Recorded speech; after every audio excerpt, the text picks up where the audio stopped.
Hello, this is Dr. Grande. Today I will analyze the case of Cheyanne Harris. First I'll look at the background of this case, move to the timeline of the crime, then offer my analysis. Cheyanne Renee Harris was born on February 17, 1997, and lived in the state of Iowa. She became romantically involved with a man named Zachary Paul Keene. The couple lived in apartment number 7 in a building at 304 West Wilson Drive in Alta Vista. This is a very small town in northeast Iowa. Only 227 people live there. Cheyanne and Zachary were both big fans of methamphetamine and frequently used the drug. In 2014, Cheyanne had a daughter named Nala Keene. On May 1, 2017, Cheyanne had a son named Sterling Daniel Keene. The childbirth caught Cheyanne off guard. She made it sound as if she did not know she was pregnant. Sterling was born in a bathroom in a residence where Cheyanne was attending a party. He tested positive for methamphetamine. To earn a living, Zachary had a job as a truck driver, which paid him $45,000 a year. It's not clear what Cheyanne did for work, but she was not working by 2017. Before moving to the timeline of the crime, let's hear a word from today's sponsor, Flexispot. Many old chairs are simply uncomfortable, unreliable, and leave a person sore after hours of sitting. Say goodbye to that misery and welcome a new era of comfort with the Flexispot C7 Max. This chair is loaded with features designed to make your sitting experience truly exceptional. For example, an adjustable headrest, which cradles the neck perfectly, an adjustable backrest to support your spine in any position, an impressive ability to recline, letting you stretch out and relax whenever you need, lumbar support suitable for 12 hours of sitting comfortably, adjustable seat depth, armrests that can be set to many different positions to keep shoulders relaxed, a clever fold-out footrest, and a latex seat cushion with memory foam. The Flexispot C7 Max is cost-effective, comes with a 30-day return policy, and a 10-year warranty. Black Friday is on at Flexispot from November 27 to December 1. Enjoy up to 60% off site-wide and get an extra $30 off the C7 Max with code Dr. Todd. The biggest savings of the year, grab yours now. Now moving to the timeline of the crime. On August 30, 2017, at 12:57 p.m., Zachary Keene called 911 and said, "We need an ambulance sent out." He went on to say that around 9 a.m., his girlfriend went to feed their son. At 11 or 11:30 a.m., she went back to check on him, and he was gone. The operator asked, "Gone meaning?" Zachary responded, "He died." During the call, he suggested a possible cause of death, saying, "I don't know if it was sudden death syndrome or what." I believe he was referring to sudden infant death syndrome. Here's what the police found during the course of their investigation. Sterling Keene was dead in a dark bedroom in the apartment. The bedroom was described as very hot. 8 hours later, when the temperature was measured, it was 81 degrees Fahrenheit. Sterling was seated in a powered swing facing a wall. His diaper was infested with maggots. It appeared as though he had been sitting in the same diaper for 10 to 14 days.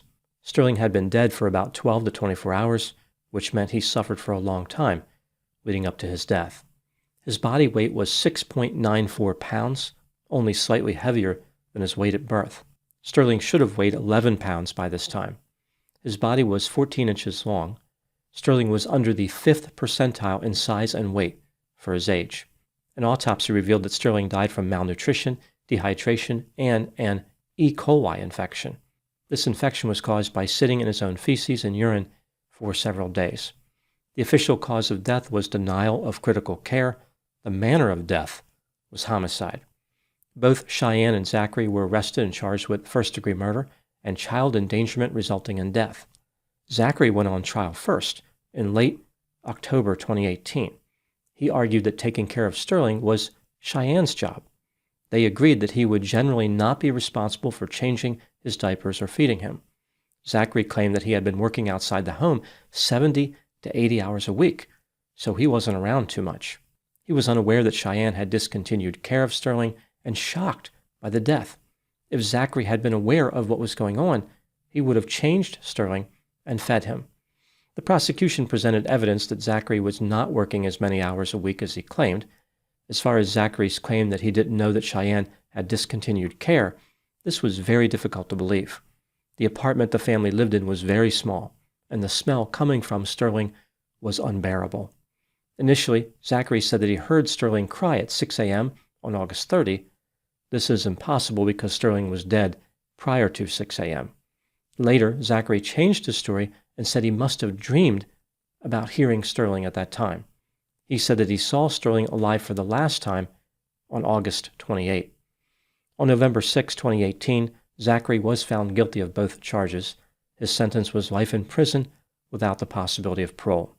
In early 2019, it was Cheyanne's turn to face trial.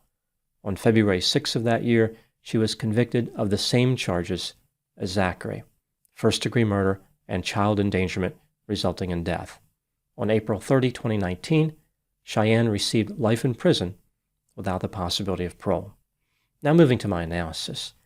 Cheyanne Harris maintained her innocence as far as the first-degree murder charge. Her defense admitted that she was guilty of endangerment. The state, of course, argued that she was guilty of first-degree murder as well. This brings me to the question, was Cheyanne guilty of first-degree murder? Let's take a look at the evidence both for and against the idea that she was guilty, starting with the inculpatory factors. Cheyanne was responsible for caring for Sterling. This was her moral and legal obligation. She was not attentive to Sterling and complained that he would fuss all the time. Friends who came over to the apartment did not even know Sterling existed. In the 2 weeks or so leading up to Sterling's death, he was left in a swing facing a wall in a very hot bedroom with the door closed. During this time, Cheyanne was using methamphetamine. However, she managed to care for herself and for her daughter Nala. Cheyanne had plenty of food and other supplies needed to care for Sterling. It wasn't a matter of not having the resources. In order to convict Cheyanne of first-degree murder, the state needed to prove that she acted with malice aforethought. That is, she intended to kill or acted with an extreme disregard for life. It's possible that Cheyanne did not intend to kill Sterling. However, one can make a good argument that she acted with an extreme disregard for life. Moving to the exculpatory factors, the defense admitted that Cheyanne was guilty of endangerment. They only argued against the charge of first-degree murder, saying that she had been overcharged. This was based on the assertion that Cheyanne's homicidal behavior was not consistent with malice aforethought, which is a required element of first-degree murder. The defense presented evidence showing that Cheyanne had substance use disorder, post-traumatic stress disorder, and major depressive disorder, hoping the jury would regard her mental health history as a mitigating factor. The defense argument was not really cohesive. It didn't quite make sense. To be fair, the defense didn't have much to work with. All they could do was say their client was guilty of an extremely serious crime, but not guilty of another, slightly worse, extremely serious crime. The horrible way that Sterling was murdered did not leave the defense in a good position to sell any idea framing Cheyanne as less culpable. When considering all the evidence in this case, do I believe that Cheyanne was guilty of first-degree murder? Yes, in my opinion, she was guilty beyond a reasonable doubt. If she could have somehow been tried 1,000 times, every jury would have convicted her. I think the same thing is true for Zachary. There is just about zero doubt of his guilt.